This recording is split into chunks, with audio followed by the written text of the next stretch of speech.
West Bengal junior doctors ফ্রন্টের পক্ষ থেকে দীর্ঘ 8 মাস অতিবাহিত হওয়ার পর অভয়ার ন্যায় বিচারের যে লড়াই, সেই লড়াইয়ের পরিপ্রেক্ষিতে আমাদের এবং আজকে বর্তমান পশ্চিমবঙ্গ ঠিক কোন জায়গায় দাঁড়িয়ে এই নিয়ে আমাদের যে মতামত, সেই মতামত আজকের এই প্রেস কনফারেন্সের মাধ্যমে আপনাদের কাছে রাখতে চাই।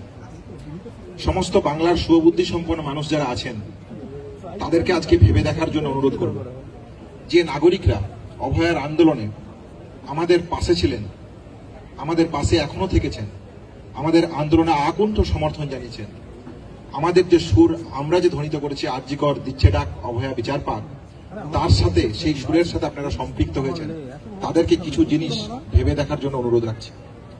আপনারা খেয়াল করে দেখুন, আজকে পশ্চিমবাংলায় যখন প্রায় 26,000 শিক্ষক তাদের যখন চাকরি আজ নেই, কেন নেই?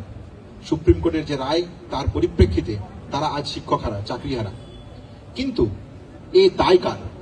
আমরা পরিষ্কারভাবে মনে করি এর দায় রাজ্য প্রশাসন, রাজ্য সরকারের, তার শিক্ষামন্ত্রী, তার ক্যাবিনেট, তার জেলায় জেলায় বিভিন্ন দলের যে শাসক দলের জায়গা, তারা এই দুর্নীতির করেছে। এই দুর্নীতির শিকার আজ এই 26,000 শিক্ষক।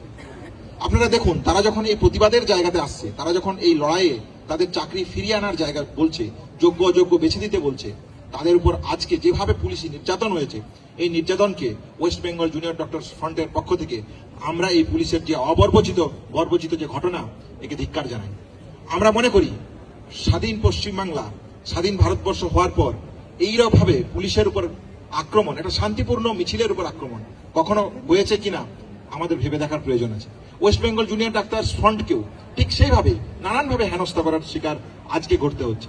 আজকে শিক্ষকদেরকে যে অন্যায় অবিচার সহ্য করতে হচ্ছে, জুনিয়র ডক্টরস ফ্রন্টের আন্দোলনকারীদেরকে সেই সেম কনসিকুয়েন্সের মধ্যে দিয়ে যেতে হচ্ছে।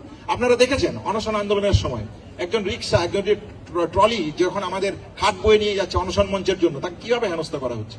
ঠিক সেই রকমই আজকে দেবাশিস দাকে তার বাড়িতে পুলিশ যাচ্ছে কটার সময়? রাত 3টের সময়। 3 জন সিভিক ভলান্টিয়ারকে সাথে নিয়ে বাড়িতে কলিং বেল টিপে একটা নোটিশ দিয়ে আসছে, কিনা আপনারা ইনকোয়ারিতে জয়েন করুন। কিঞ্জলদার বাড়িতে কখন যাচ্ছে? ঠিক সকালবেলায় ভোর 5:30 6টার সময়। এই তো অবস্থা। ইনকোয়ারিতে ডাকছেন, কিসের জন্য ইনকোয়ারি? কি ইনকোয়ারি? কে কি কমপ্লেন জানান আমাদের, আমরা জানতে চাই। পুলিশ বলছে না, আমরা কমপ্লেন জানাতে বাধ্য না। কমপ্লেন যখন তুলে দেখলাম, তখন দেখলাম কি কমপ্লেন না, রাজু ঘোষ নামে একজন ব্যক্তি, সে সুনির্দিষ্ট কিছু কমপ্লেন করেছে। তার কি বক্তব্য? যে আপনারা ইললিগ্যাল উপায়ে নাকি টাকা তুলেছেন, নাশকতামূলক শখের আপনারা পরিকল্পনা করেছেন। আমি আজ সাধারণ এই সংবাদ মাধ্যমের জায়গা থেকে বলতে চাই সারা পশ্চিমবাংলার মানুষের কাছে, যে আপনারা বলুন, আপনারা আমাদের আন্দোলনের সাথে সুস্পষ্টভাবে ছিলেন। এই সংবাদ মাধ্যম, এই গণমাধ্যম, আপনারা সবাই আমাদের আন্দোলনকে দেখেছেন দিনের আলোর মতন পরিষ্কার। তাহলে আপনারা কিভাবে এই কথা, এই অভিযোগ তুলতে পারেন? কে এই রাজু ঘোষ? এই রাজু ঘোষ শাসক দলের একজন নেতা। কি তার পরিচয়, কি তার বায়োডেটা? আমরা যখন দেখতে গেলাম, তখন আমরা দেখলাম, প্রথমে আমরা নিজেদের আত্মসমালোচনার জায়গা রাখি, যে দেখি তো কি অভিযোগ। তিনি নাকি 5,000 টাকা দিয়েছেন। কোর্ট ম্যাজিস্ট্রেটও তাকে, বিধাননগর ম্যাজিস্ট্রেটও তাকে প্রশ্ন করেছে যে আপনি যে টাকা দিয়েছেন তার রিসিপ্টটা দেখি তো ভাই। রিসিপ্ট দেখাতে পারছেন না। তখন তিনি বলছেন, না আমি দিইনি, আমার ওয়াইফ দিয়েছে। তখন বলছে যে আপনার ওয়াইফ যদি দিয়েছেন তাহলে আপনার ওয়াইফ কমপ্লেন করতে পারতো। তো তাহলে আপনি কেন কমপ্লেন করছেন? কি ইন্টেনশন, আপনার কি মোটিভ বলুন আপনি। তাহলে এই রাজু ঘোষ কে? এই জনৈক রাজু ঘোষ। এই রাজু ঘোষ সেই ব্যক্তি যার নামে সেবির অভিযোগ 6.5 লাখ টাকা, 6.5 কোটি টাকার।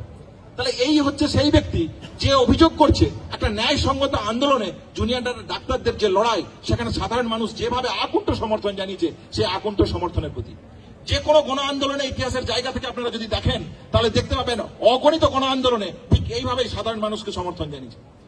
স্বাধীন ভারতের আগেও স্বদেশী আন্দোলনের জায়গায়, স্বাধীন ভারতের পরে যে এই প্রথম আন্দোলন হলো এরকম তো নয়, এর আগেও হাজার আন্দোলন হয়েছে।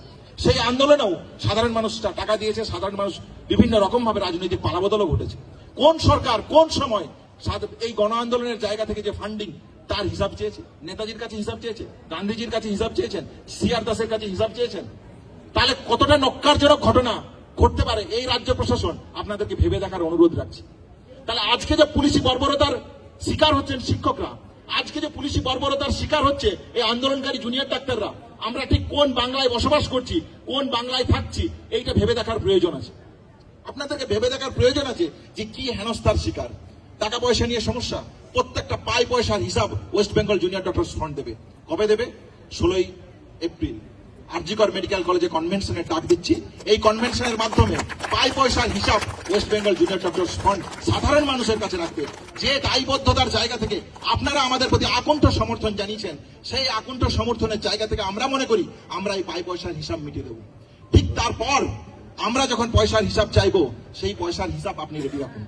আপনি রেডি রাখুন কয়লা দুর্নীতির হিসাব, আপনি রেডি রাখুন শিক্ষা দুর্নীতির হিসাব, আপনি রেডি রাখুন গরু পাচারের হিসাব, আপনি পাই পয়সার হিসাব West Bengal junior doctors fund নাগরিক সমাজ মিলে এই রাজ্য প্রশাসনের কাছ থেকে বুঝে নেওয়ার অধিকারের দাবিতে আন্দোলন শুরু করবে। তাহলে 16ই এপ্রিল গণ কনভেনশনের ডাক দিচ্ছি West Bengal junior doctors fund থেকে আরজিকর মেডিকেল কলেজে। সমগ্র শুভবুদ্ধি সম্পন্ন মানুষ যারা আছেন, সংবাদ মাধ্যম থেকে গণমাধ্যম, প্রত্যেকের কাছে আমার রিকোয়েস্ট থাকবে, আপনারা আসুন আমাদের কাছে পাই পয়সার যাবতীয় হিসাব শুনে যান।